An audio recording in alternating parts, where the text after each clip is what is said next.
Praise lord. ఈ రోజు కొరకైన దేవుని వాగ్దానము, నీకు విరోధముగా రూపింపబడిన ఏ ఆయుధము వర్తిల్లదు. యెషయా గ్రంథం 54వ అధ్యాయం 17వ వచనం.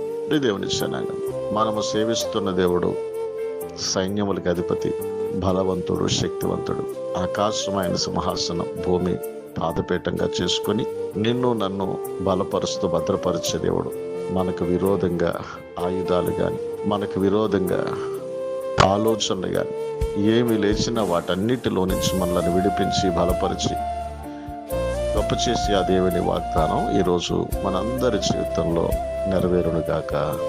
ప్రభునందు ప్రియులైన మీ అందరికీ మా హృదయపూర్వకమైన వందనాలు తెలియచేసుకుంటున్నాం. మా ఈ కల్వరి గ్రేస్ పరిచర్య ఇంకా ముందుకు కొనసాగింపబడినట్లుగా, అనుదినము ఈ వాగ్దానాల ద్వారా అనేకులు ఆదరింపబడి బలపరచబడినట్లుగా లైక్ చేయండి, షేర్ చేయండి, సబ్స్క్రైబ్ చేయండి. దేవుడు మిమ్మల్ని దీవించునుగాక.